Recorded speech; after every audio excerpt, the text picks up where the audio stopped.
Noticiero Oportuno, la televisión al día, las 24 horas. Noticiero Oportuno.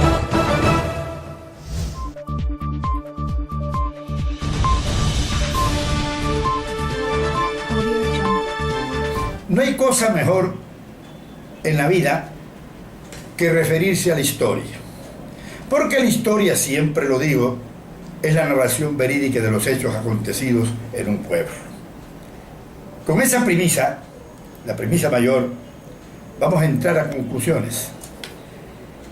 En el Ecuador de los últimos años, que es lo que interesa, hemos tenido tremendo problema de tipo institucional, con unas gravísimas así, anomalías en lo que es la estabilidad gubernamental en nuestro país. Han habido en 7 años 10 presidentes.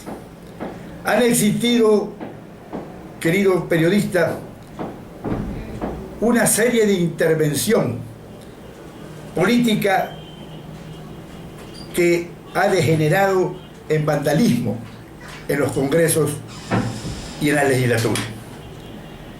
Vamos a concretar. Hablemos de la presidencia. Empecemos con León Febres Cordero.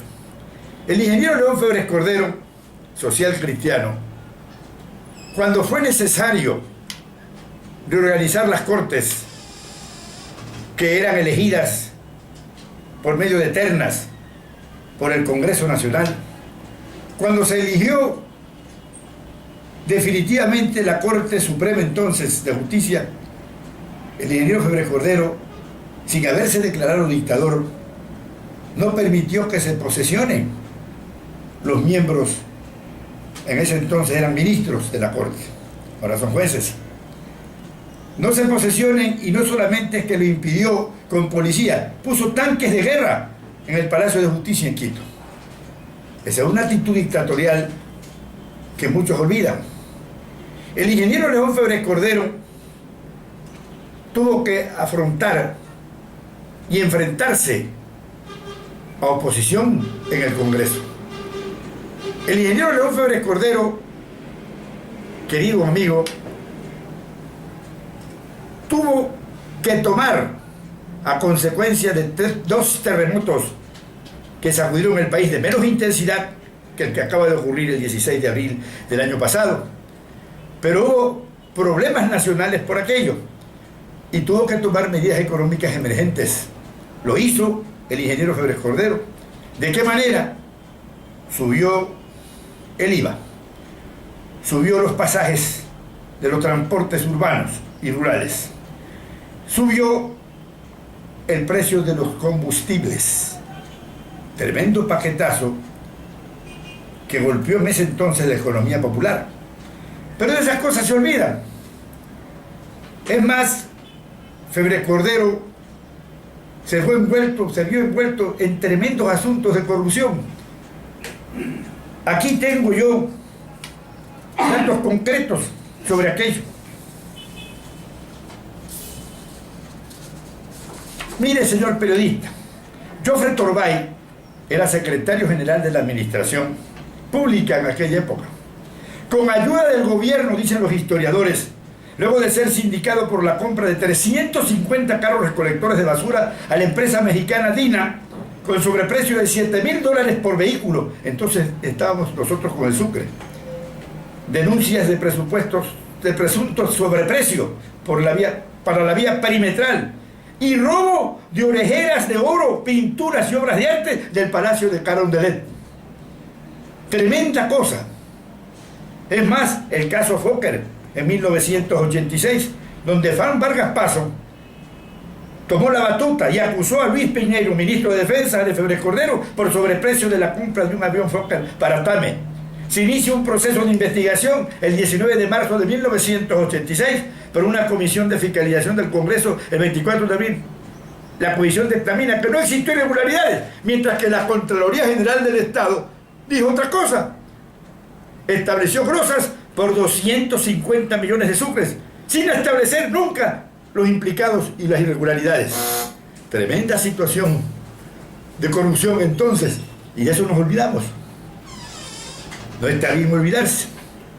Segundo punto, ¿qué tenemos luego en el Ecuador? ¿Qué se presenta en el Ecuador? Yamil Maguad llega a la presidencia de la República.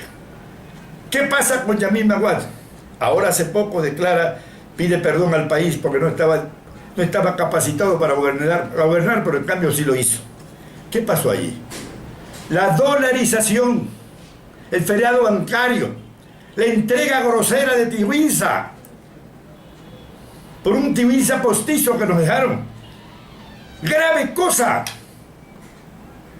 que podría llamarse la peor corrupción de la historia del Ecuador. Nos olvidamos de eso. Y hay personas que ahora pretenden la presidencia de la República que fueron parte activa de esta barbarie nacional. No nos olvidemos de la presencia de este señor, hasta el nombre me olvido, Alarcón. Legalmente, Bucaram, hace pocos días, Bucaram fue destituido hace 20 años, un 6 de febrero. Ayer cumplió 20 años de que cayó de esa manera, por conveniencias políticas. No es santo de mediación de ninguna manera el señor Bucaram. Tremendas irregularidades. Pero ¿qué pasó? En vez de seguir la sucesión presidencial de acuerdo con la ley, se viola la ley y no se permite que la señorita vicepresidenta, en ese entonces Rosalía Arteaga, señor periodista, ocupe la presidencia de la República. E imponen al presidente del Congreso violación a la Constitución. Y de eso nos olvidamos. Nos olvidamos también de las irregularidades económicas en el gobierno de Bucaram. Se dijo muchas cosas, algunas no fueron probadas, pero se habló hasta de 1 millón en las aduanas. De eso no tenemos fe, ni lo vamos a tocar, pero sí se dijeron muchas cosas al respecto. En el gobierno, estoy diciendo de forma desordenada, el gobierno de Borja Ceballos, los fondos de reserva fueron tocados. Si me equivoco, no, en el gobierno, perdón, en el gobierno de Alarcón, era ministro entonces César Verduga, y metieron la mano en los fondos de reserva. No olvide usted eso. Lo mismo en el gobierno de Sixto Durán Ballén, el asunto de Leches y Miel, cuando puso el avión para que salgan sus familiares fuera del país, respetos a su memoria. Y no se olvide que el vicepresidente de la República también tuvo que huir del país y fue inclusive enjuiciado penalmente y ordenada su detención por la Corte Suprema de Justicia. Entonces dirigía Carlos Solórzano Constantine, porque había metido la mano en los fondos de reserva. Bueno, los juicios después caminan y todo el mundo es inocente. No olvidar lo de Cuasanitas en el gobierno de Febres Cordero también. O sea, las cuestiones hay que meditarlas y mirarlas con la historia. Ahora, ¿qué ocurre en la actualidad? El presidente de la República actual, Correa Delgado, realiza obra pública, carreteras, colegios, universidades. Intervienen las universidades para poder permitir que las universidades den realmente profesionales. Las clasifica. Además de eso se hacen las eléctricas, hospitales, pero cualquier cantidad. Y ahora se llama derroche a la inversión de esa naturaleza. Eso no es derroche, eso es una inversión. Que existen errores, nadie es perfecto. Por ejemplo, haber entregado, siempre lo he dicho, en manos de un tercero, como Pareja Yanuseli, el movimiento petrolero en el Ecuador, con una serie de personas. Todavía no hay resultados de la investigación, no voy a hablar de eso, no es historia. Pero hasta el momento es historia que había un poco de gente que ha estado manoseando el dinero del petróleo. La responsabilidad es no haber estado investigando la utilización de esos medios, que no habían pruebas en el momento. Y no es culpa tampoco de un presidente que nombra un ministro y le resulta ladrón. Lo importante es que se reconozca que ese ministro es ladrón y se lo mande a la cárcel, se lo enjuicie, se lo denuncie. Son cosas que hay que hablar claro, señor periodista. Históricamente se tiene que hablar, no de memoria. No es que porque no soy socialista me cae mal este que es socialista, porque no soy capitalista me cae mal porque este es capitalista, voy a decir lo que no es. Hubieron cosas buenas en los gobiernos que yo he indicado, pero cosas también que lamentar. Y en este momento estamos viviendo el calor de la política, del proceso electoral que se avecina, que ya lo tenemos encima. Y vienen miles de cosas en este momento, confusas y sin pruebas. Eso no está bien. Dejemos que la historia juzgue la situación. Yo no puedo decirle a usted, señor periodista, que hablo muy imparcial. Estoy hablando imparcialmente de la historia, pero yo soy socialista. Yo estimo que la equidad es fundamental, que la inequidad es la que está destrozando al mundo. Unos con dinero, otros sin dinero. No es que vamos a regalar nuestra camisa al otro para quedarlo sin camisa. Hay que ser equitativo, hacer las cosas con moral y sobre todo, que es tan importante, humanismo. Hay que saber que todos tienen derecho a comer y a trabajar, que los impuestos son necesarios porque deben pagar más los que tienen y menos los que no tienen. Eso es correctísimo. El impuesto a la herencia, el impuesto a la pluralidad, muy correcto. Van a pagar los que tienen. Es lo que le puedo decir, señor periodista, históricamente hablando. Y ve el pueblo ecuatoriano que me escucha en este momento y me ve por quién votar.